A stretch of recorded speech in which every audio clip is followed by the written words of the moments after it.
Wadimor, tentu sarung kita.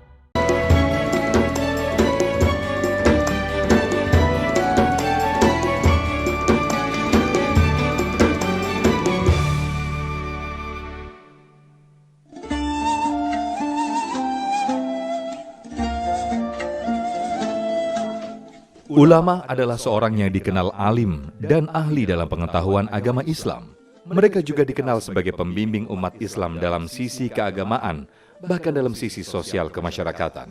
Kehadiran seorang ulama sangat dibutuhkan sebagai rujukan bagi umat Islam untuk mempelajari atau bertanya seputar persoalan kehidupan, terutama yang menyangkut persoalan agama. Dalam Al-Quran Surat As-Sajdah ayat 24, Allah Subhanahu wa Ta'ala berfirman, "Dan kami jadikan di antara mereka itu pemimpin-pemimpin yang memberi petunjuk dengan perintah kami, ketika mereka sabar dan adalah mereka meyakini ayat-ayat kami." Kemudian dalam sebuah hadis juga diriwayatkan bahwa Nabi SAW bersabda, "Senantiasa akan ada kelompok dari umatku yang selalu menang memperjuangkan kebenaran sampai hari kiamat." Kehadiran para ulama, orang soleh pengajar Al-Quran dan Sunnah merupakan rahmat bagi penduduk bumi. Melalui jasa mereka, umat menjadi paham tentang hakikat syariat. Oleh sebab itu, ketika ulama dan orang-orang saleh wafat, maka tentu saja ini menjadi sebuah kerugian besar bagi umat Islam.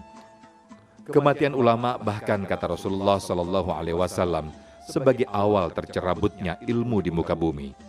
Rasulullah SAW bersabda, "Sesungguhnya Allah tidak menggenggam ilmu dengan sekali pencabutan, mencabutnya dari para hambanya, namun Dia menggenggam ilmu dengan mewafatkan para ulama, sehingga jika tidak disisakan seorang ulama, manusia merujuk kepada orang-orang bodoh.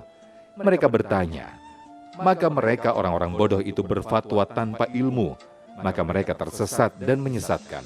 Hadis riwayat Al-Bukhari. Seorang ulama adalah sandaran umat, harapan umat. Wafatnya ulama adalah musibah. Ketika para ulama dan orang saleh sudah tidak ada, siapa yang kemudian akan menjadi panutan umat? Lalu bagaimana kita menyikapi ketika satu persatu ulama dan orang saleh mulai meninggalkan kita? Damai Indonesiaku akan membahasnya siang ini bersama guru-guru tercinta. Selamat menyaksikan.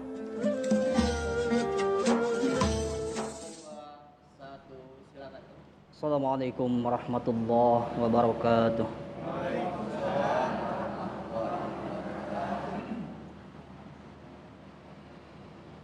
A'udzu billahi minasy syaithanir rajim.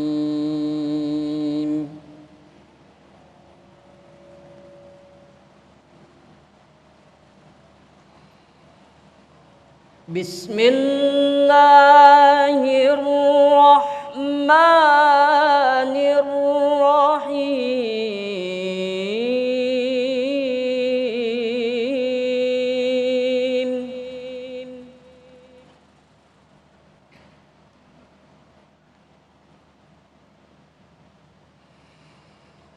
Wa minan nasi wad-dawabi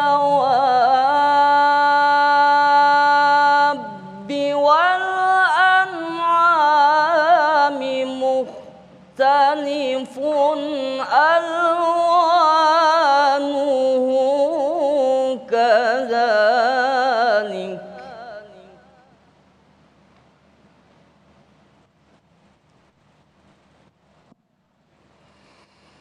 Innama yakhshallaha min ibadihil ulama'u. Innallaha azizun ghafur.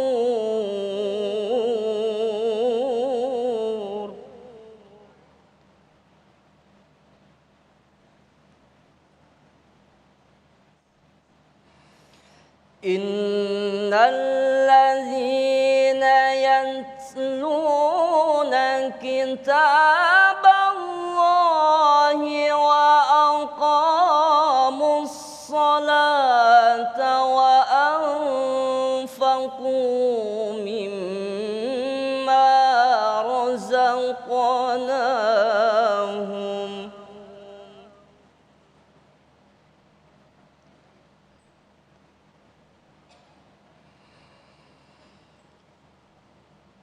وأقاموا الصلاة وأنفقوا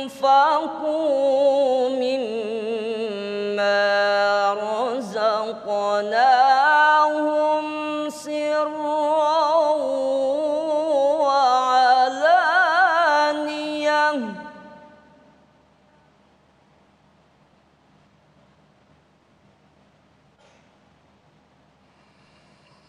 وأنفقوا مما رزقناهم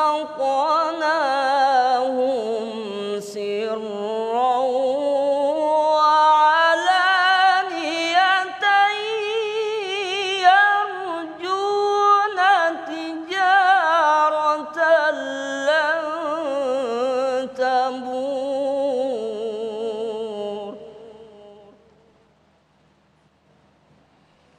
وأنفقوا مما رزقناهم سرا وعلانية يرجون تجارة لن تبور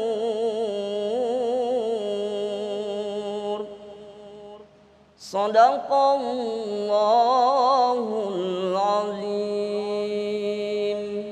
Assalamualaikum warahmatullahi wabarakatuh. Bismillahirrahmanirrahim. Assalamualaikum warahmatullahi wabarakatuh. Alhamdulillahirrahmanirrahim, pemirsa, kita dapat dipertemukan kembali dalam Majelis Ilmu Damai Indonesiaku. Dan hari ini kita bersiaran langsung dari Masjid Al-Muhajirin, Jalan Pelamboyan Keranggan, Jati Sampurna, Bekasi. Hari ini Damai Indonesiaku akan membahas dan mengangkat tema yang menarik, yaitu hikmah di balik wafatnya orang-orang soleh. Tentunya saya Ismi Nadila tidak sendirian, saya sudah bersama sahabat saya Mas Sofyan yang sudah bersama guru-guru tercinta kita. Silakan Mas Sofyan. Baik, terima kasih Ismi Nadila. Bismillahirrahmanirrahim. Assalamualaikum warahmatullahi wabarakatuh. Alhamdulillahirabbil alamin, hamdan katsiran thayyiban mubarakan fih. Asyhadu an la ilaha illallah wa asyhadu anna Muhammadar Rasulullah. Segala puji bagi Allah, kita dipertemukan kembali dalam Damai Indonesiaku. Betul sekali apa yang disampaikan oleh Kori kita dan juga sahabat saya tadi yang telah membuka di awal pertemuan kita Damai Indonesiaku, bahwa tema yang kita angkat pada kesempatan siang hari ini adalah tema yang sangat menarik, yaitu hikmah di balik wafatnya orang-orang soleh. Tentu kedukaan dan juga kesedihan bagi kita ketika kita ditinggalkan oleh ulama atau orang-orang soleh, karena Rasulullah Shallallahu Alaihi Wasallam sendiri bersabda bahwa ulama adalah pewaris para nabi. Nah, seperti apakah hikmah ketika kita ditinggalkan atau hikmah di balik wafatnya orang-orang soleh? Insya Allah akan dijelaskan oleh guru-guru kita yang alhamdulillah telah hadir di tengah-tengah kita. Ada Ki Haji Abdul Wahab, kemudian juga Ustazah Siti Fatihah Khatib, dan juga Ustadz Daniel Berkah. Insya Allah pemirsa, di segmen pertama ini kita akan mendengarkan tausiah yang akan disampaikan oleh Ustadz Daniel Berkah tentang peran dan kedudukan ulama dalam Islam. Pemirsa, inilah Damai Indonesiaku yang dipersembahkan oleh Sarung Wadimor, tentu sarung kita. Selamat mengikuti. Silakan Ustaz. Assalamualaikum warahmatullahi wabarakatuh. Alhamdulillah, wassalatu wassalamu ala rasulillah.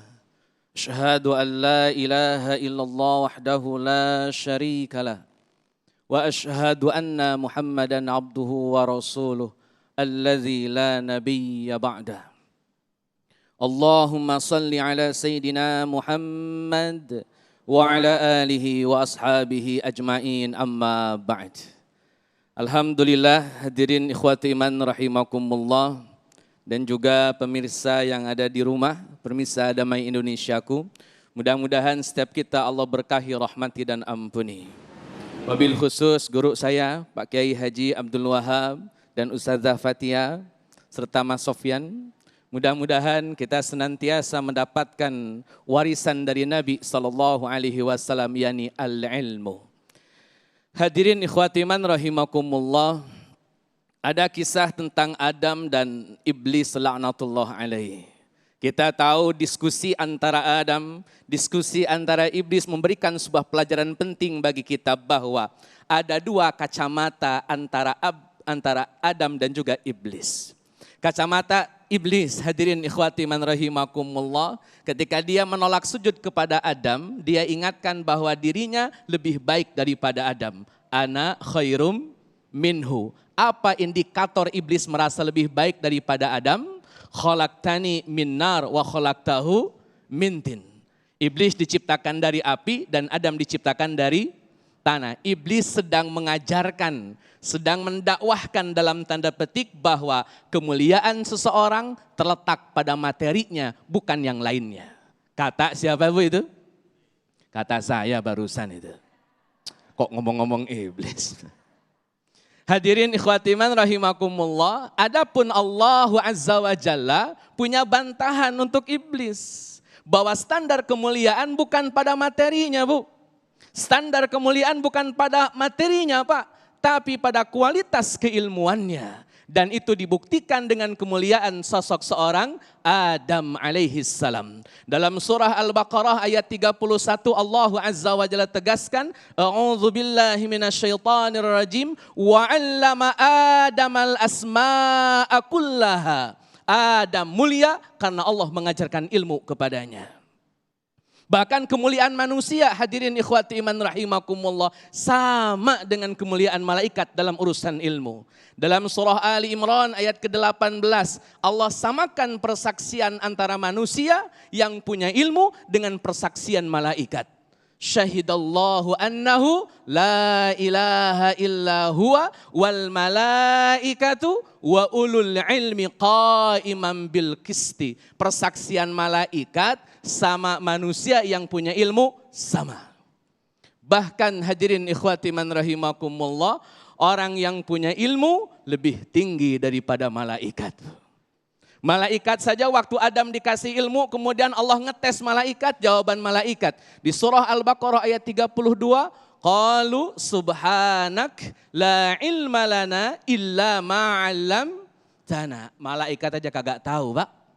Apa yang Allah kasih tahu kepada Nabi Adam. Membuktikan bahwa orang yang punya ilmu bisa lebih tinggi daripada malaikat. Hadirin ikhwati man rahimakumullah.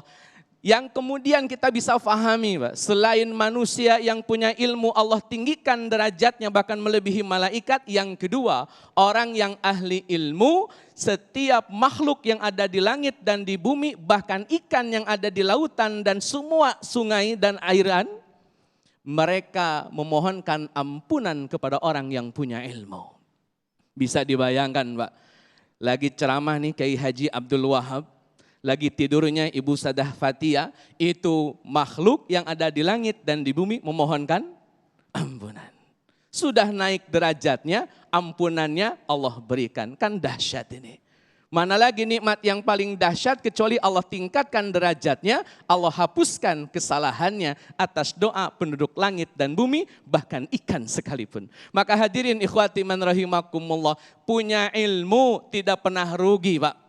Punya ilmu tidak akan mungkin kehilangan keutamaan di muka bumi ini. Orang yang punya ilmu, Allah angkat derajatnya, Allah ampuni kesalahannya.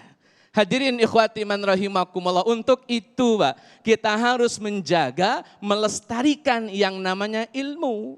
Nabi SAW sampaikan bahwa al-ulama warasatul, bahwa yang namanya ulama adalah para pewaris Nabi. Apa yang diwariskan oleh Nabi kepada para ulama? Bukan dinar, bukan dirham. Yang diwariskan oleh para Nabi kepada para ulama adalah al-ilmu. Maka siapapun yang mengambil warisan Nabi berupa ilmu, maka dia mendapatkan warisan yang sangat banyak dan berlimpah. Bu, pengen jadi pewaris Nabi Bu? Bapak pengen Pak jadi pewaris Nabi Pak?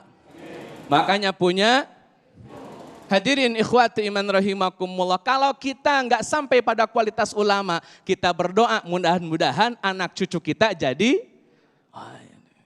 Hadirin ikhwati iman rahimakumullah, Nabi SAW memuliakan orang yang punya ilmu dan disebut sebagai pewaris para nabi. Nah ini bicara pewaris Bu. Yang namanya pewaris nggak cuman megang ilmunya doang ini. Dia harus 100% mengambil apa yang menjadi warisannya Nabi Sallallahu Alaihi Wasallam. Tidak hanya ilmu, tidak hanya knowledge yang dimiliki, dia harus punya kualitas akhlak seperti akhlaknya Nabi. Jangan sampai orangnya punya ilmu tapi akhlaknya jauh dari akhlak Nabi Sallallahu Alaihi Wasallam. Betul Pak ini? Ada yang punya ilmu kagak punya akhlak, ada? Diapain itu harusnya itu Pak? Nah hadirin ikhwati iman rahimakumullah, maka orang punya ilmu ikutin juga sunnah Nabi yang lain. Apa itu? Punya akhlak, punya integritas. Nabi itu sidik, amanah, tabligh, fatonah, ikuti juga sifat yang itu. Jangan kemudian hanya menghafal Quran, menghafal hadisnya sehingga orang memanggil dia sebagai seorang alim allama, tapi ia lupa tentang sifat-sifat Nabi Sallallahu Alaihi Wasallam.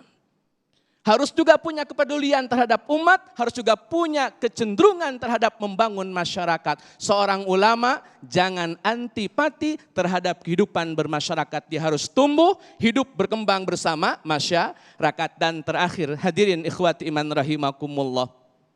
Kadang ada orang-orang yang kemudian setelah ilmu itu dicabut oleh Allah Azza wa Jalla. Bagaimana cara mencabutnya ilmu? Tadi disinggung di prolog bahwa diwafatkannya para ulama sehingga orang-orang kehilangan para ulama. Tidak ada yang punya sekualitas para ulama. Akhirnya mereka mendapati orang-orang yang tidak punya nilai-nilai keulamaan dan orang-orang itu minta fatwa sama mereka. Maka siapapun yang meminta fatwa kepada yang bukan ulama, maka siap-siap tersesat dan menyesatkan. Dan tentu kita tidak mau tersesat. Maka pastikan kita belajar hanya kepada para ulama dan kita jaga warisan Nabi SAW bernama ilmu. Tetapkan bahwa kita minta kepada Allah punya keturunan yang kelak menjadi ulama sehingga keturunan kita mampu mendapatkan warisan dari Nabi bernama ilmu. Assalamualaikum warahmatullahi wabarakatuh.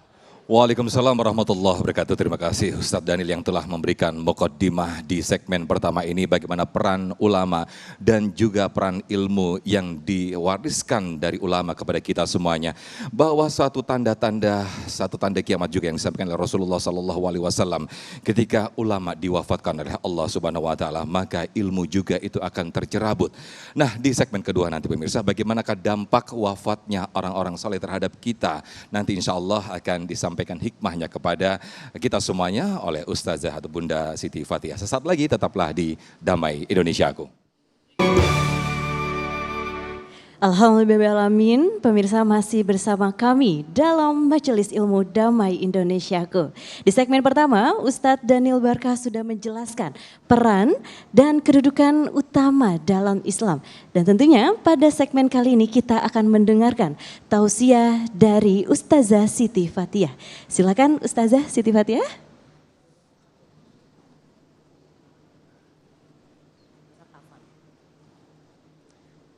Assalamualaikum warahmatullahi wabarakatuh. Alhamdulillahilladzi allafa baina qulubina fa asbahna bi ni'matihi ikhwana. Asyhadu an la ilaha illallah wahdahu la syarikalah wa asyhadu anna Muhammadan abduhu wa rasuluh la nabiyya ba'dah. Yang kita hormati bersama guru kita Bapak Kiai Abdul Wahab yang ternyata masih keluarga kita Ustadz, Masya Allah. Dan Ustadz kita yang baru saja menyampaikan paparan yang luar biasa, Ustadz Daniel Barokah, sehat Ustadz ya dua-duanya insya Allah. Tidak lupa MC kita yang keren terus, Mas Sofyan. Dan ibu-ibu jamaah yang hadir hari ini, Pinky, Masya Allah. Terasa umur 17 ya Bu. Begitu juga bapak-bapak yang soleh, yang luar biasa. Mudah-mudahan semua yang hadir hari ini Allah muliakan. Allah kumpulkan kita bukan hanya di sini, insya Allah Allah kumpulkan kita di surganya. Amin ya rabbal alamin. Hari ini kita mendapatkan tausiah luar biasa di awal dari Ustadz Daniel. Bagaimana fungsi ilmu. Maka di sesi kedua ketika ilmu itu mengantar kemuliaan yang diberikan oleh para ulama, para guru-guru kita. Bagaimana sedihnya dan dampaknya ketika ulama itu justru menghadap Allah Subhanahu wa Ta'ala. Orang baik-baik hadirnya disyukuri, kepergiannya ditangisi. Orang tidak baik hadirnya disesali dan kepergiannya disyukuri. Jika ulama sudah wafat, dampaknya luar biasa, Ibu. Banyak hal yang kita akan merasa kehilangan. Banyak hal yang membuat kita terkadang hilang pegangan. Maka apa yang harus kita lakukan ketika kita bertemu dengan para ulama, para guru? Ambil ilmu sebanyak-banyaknya sebelum kita meninggalkan dia atau dia meninggalkan kita. Mengapa? Karena kalau ulama sudah pergi, dampaknya menyedihkan. Apa dampak jika ulama sudah menghadap Allah Subhanahu wa Ta'ala? Yang pertama adalah redupnya lentera, redupnya cahaya. Ibu, kalau ada lampu nyalanya besar sekali, kemudian kita dibagi apinya sedikit-sedikit bawa lilin, kita dapat pencerahan gak, Bu? Sekarang kalau lilinnya mati kita bingung, lampu mati kita bingung.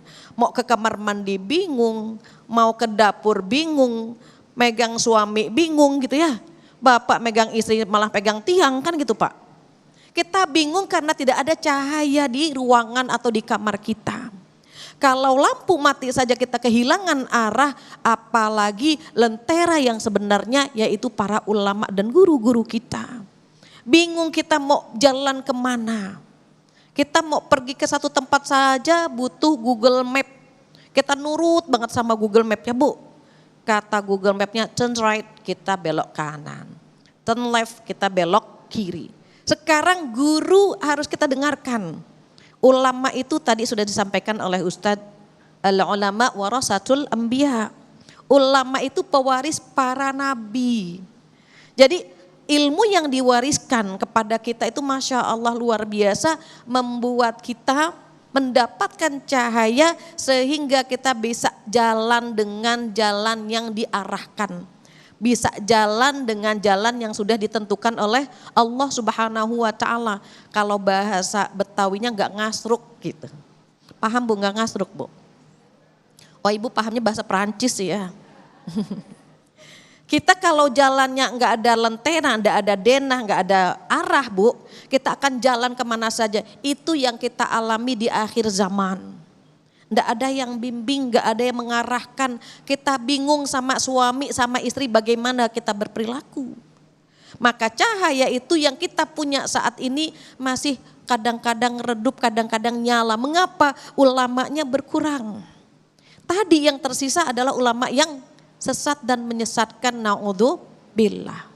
Maka alhamdulillah duduknya kita di sini mudah-mudahan mendapatkan sedikit cahaya dan kita bisa bawa cahaya ini kemana saja. Sehingga bisa memberikan pencerahan kepada kita dan kepada keluarga kita insya Allah. Itu yang pertama. Hilangnya ulama, wafatnya para ulama, redupnya cahaya yang ada di muka bumi. Apa yang kedua? Ulama itu pelayan umat. Seperti dokter, dokter itu bisa menyembuhkan penyakit fisik, ulama itu menyembuhkan penyakit rohani atau penyakit hati. Ulama itu pelayan umat. Maka saat kita sakit, pusing, pilek, batuk, kita datang ke mana Pak? Ke dokter. Kalau penyakit hati yang bisa mengarahkan penyembuhannya siapa Bu?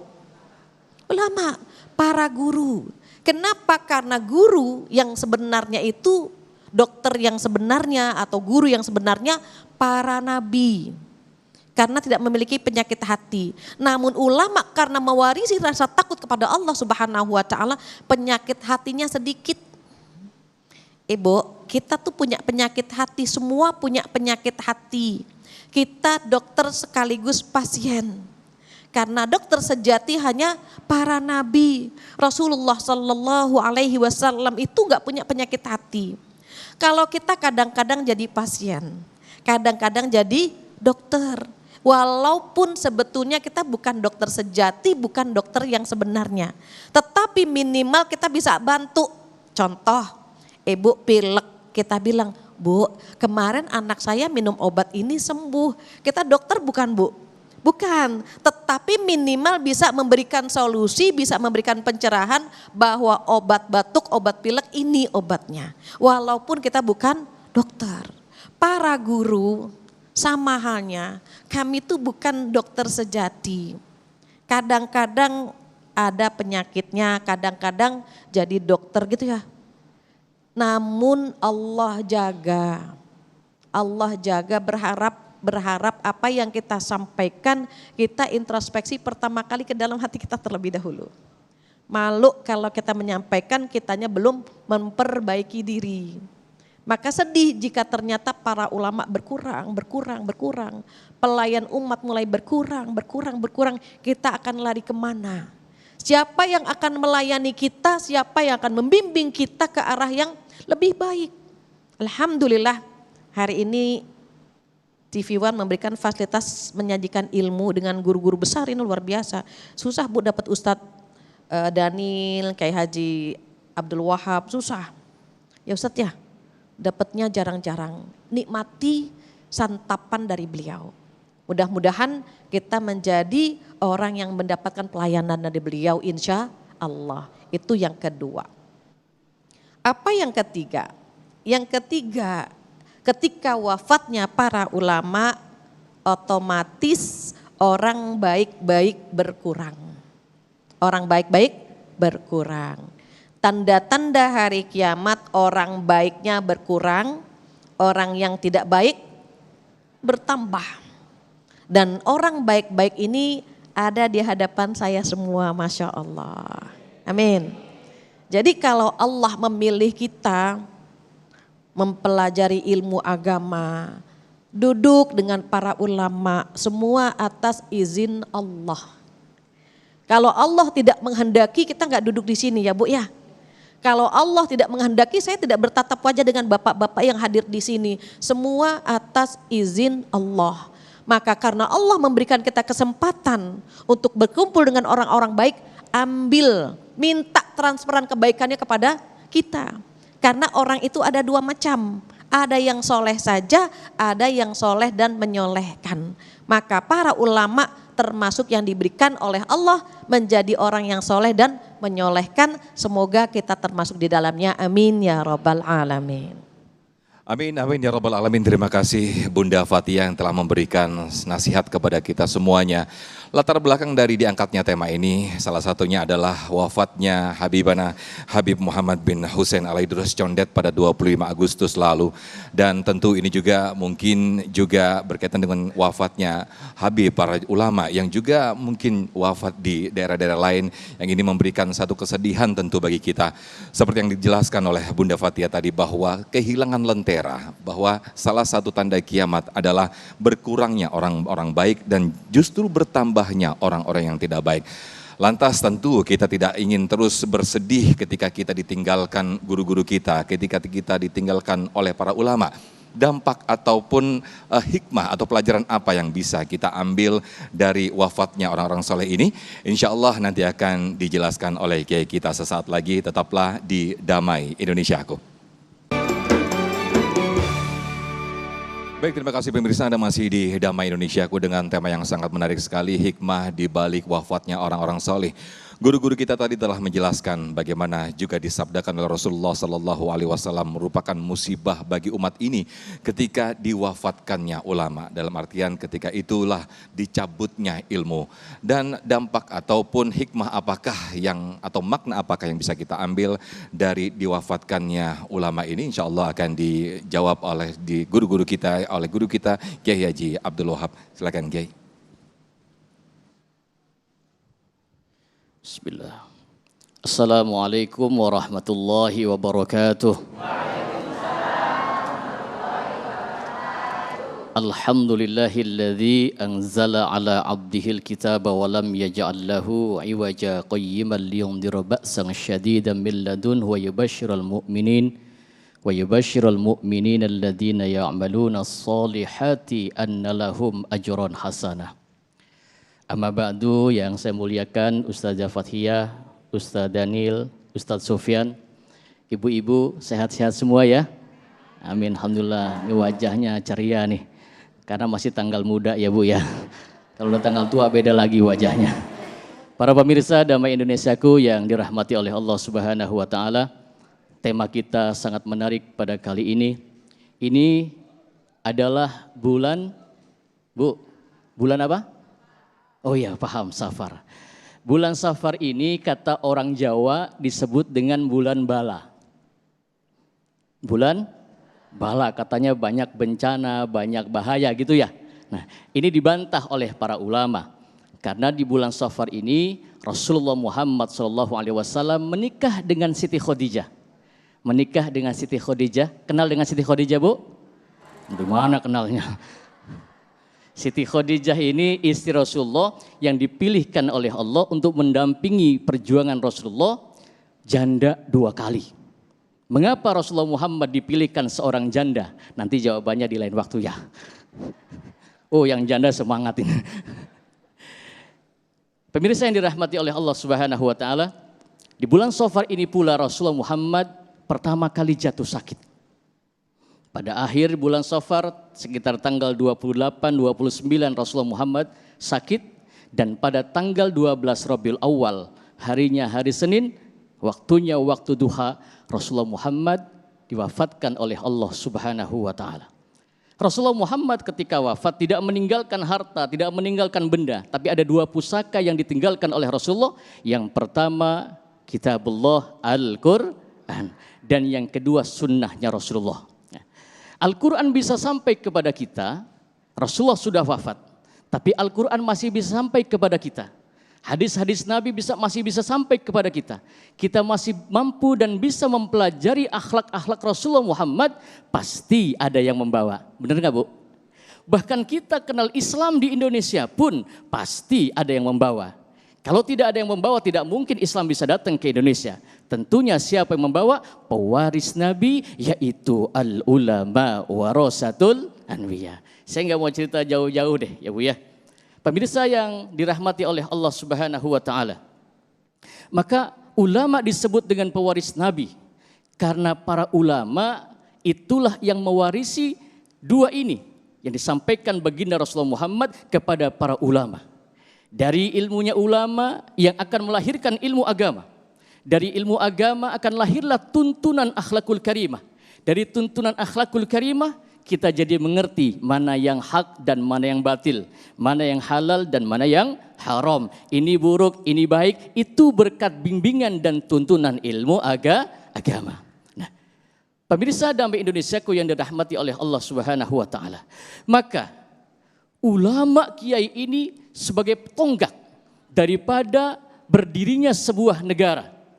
Maka dikatakan berdirinya sebuah negara, kuatnya sebuah negara bi'arba'ati asya, dengan 4 perkara. Yang pertama bil ilmil ulama, dengan ilmunya ulama. Yang kedua bi'adlil umara, dengan adilnya pemerintah. Yang ketiga wijudil agniya, dengan dermaknya orang-orang yang kaya. Dan yang keempat bidu'ail fuqara, dengan doanya orang-orang yang fakir. Dari ilmunya ulama sehingga pemerintah bisa menjadi adil. Dari ilmunya ulama orang yang pelit, ada orang pelit di sini. Ada cerita tetangga saya Bu, saking pelitnya dia, Masya Allah, sampai kentut aja nggak boleh dicium sama tetangganya. Saking pelitnya. Orang yang harusnya pelit karena ilmunya ulama, dia menjadi orang yang berderma. Dengan ilmunya ulama, orang yang fakir tidak putus asa. Bahkan doanya orang yang fakir ini luar biasa. Sampai ada seorang ulama namanya Syarif Hidayatullah yang kita kenal dengan nama Sunan Gunung Jati. Itu ulama itu. Karena Sunan Gunung Jati ini berguru sampai ke Mekah. Sunan Gunung Jati punya ayah namanya Sultan Abdullah bin Sultan Hud min Bani Israel, punya ibu namanya Nyai Mas Ratu Rara Santang. Nyai Mas Ratu Rara Santang punya ibu namanya Nyai Mas Ratu Subang Larang. Wanita penghafal pertama Al-Quran di Nusantara ini dibawa oleh Nyai Mas Ratu Subang Larang, punya guru namanya Hasanuddin bin Yusuf Ja'far Shadiq, ulama yang melanjutkan perjuangan baginda Rasulullah Muhammad SAW. Lalu bagaimana dengan banyak ulama-ulama yang wafat saat ini? Apakah cukup hanya kita bersedih saja? Enggak. Bu, saya mau nanya nih. Cari ganti ulama itu susah apa gampang? Jawab yang kompak, susah apa gampang? Jangankan cari ganti ulama, cari ganti kiai, cari ganti imam masjid aja susah apa gampang? Begitu maghrib udah qomat, imamnya sakit perut, masih di kamar mandi, udah qomat, imamnya nggak ada, saya jamin dorong-dorongan. Lu aja. Kalau yang didorong bukan lulusan pondok pesantren, kalau yang didorong bukan orang yang lulus pesantren, yang paham dengan ilmu-ilmu agama, maka niscaya baca Qur'annya juga banyak yang salah. Pemirsa Damai Indonesiaku yang dirahmati oleh Allah Subhanahu wa taala. Terakhir, jangankan cari ganti ulama, begitu sulit. Maka ulama itu disebut juga dengan makhluk langka. Susah, ini makhluk langka ini. Kalau tidak ada ulama, laulal ulama lakana nas kal bahaim. Kalau tidak ada ulama, maka manusia kelakuannya persis kayak binatang. Jelas, sekarang sudah banyak ulama yang wafat meninggal dunia, maka ini lihat generasi-generasi ke sini, anak-anak cucu kita, kalau tanpa kita bekali dengan ilmu-ilmu ulama, maka niscaya rusak. Betul? Maka mari dengan hikmah wafatnya para ulama, kita ambil pembelajaran untuk kita. Tentunya kita banyak mengambil ilmu, mumpung ulama kiai masih ada, kita ambil saripatinya, kita pelajari ilmunya, agar kita pun bisa menjadi ulama, minimal di dalam keluarga kita. Terima kasih. Assalamualaikum warahmatullahi wabarakatuh. Masya Allah, alhamdulillahirrahmanirrahim. Itulah dia pemirsa tausiah dari Kiai Haji Abdul Wahab terkait makna diangkatnya ilmu dengan kematian ulama. Pemirsa jangan kemana-mana, tetaplah di Damai Indonesiaku.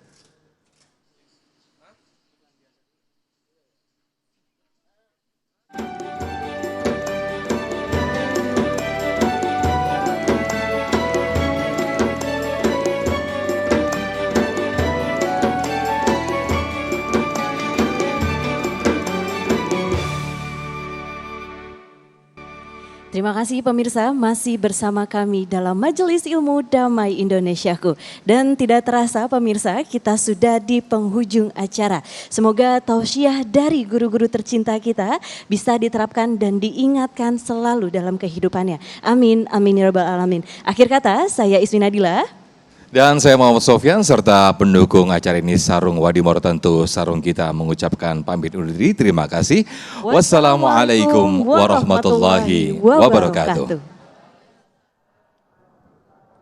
Mari kita berdoa mengangkat tangan bermunajat kepada Allah Subhanahu wa taala. Alhamdulillahirabbil alamin. Hamdan syakirin, hamdan naimin, hamdan yuafi ni'amahu yukafi mazidah. Ya Allah ya Tuhan kami, pada siang hari ini kami berkumpul untuk menuntut ilmu agar kami tertular dengan ilmu-ilmunya para ulama. Ya Allah ya Tuhan kami, Rabbi auzi'ni an ashkura ni'mataka allati an'amta alayya wa ala walidayya wa an a'malan sholihan taradahu. Ya Allah ya Tuhan kami, bimbinglah kami agar kami selalu menjadi manusia bersyukur atas nikmat-nikmat yang Engkau berikan kepada kami dan nikmat-nikmat yang Engkau berikan kepada kedua orang tua kami. Rabbana ighfirli wa li walidayya wa lil mu'minina yauma yaqumul hisab. Ya Allah ya Tuhan kami, ampuni dosa-dosa kami dan dosa orang tua kami, dosa ibu bapak kami, dosa kakek moyang kami, dosa nenek-nenek kami dan dosa saudara-saudara kami. Rabbana atina fid dunya hasanah wa fil akhirati hasanah wa qina adzabannar. Wa sallallahu ala sayyidina Muhammadin nabiyil ummi wa ala alihi wa sahbihi wa baraka wasallam. Subhana rabbika rabbil izzati amma yasifun. Wassalamun ala mursalin. Alhamdulillahi rabbil alamin.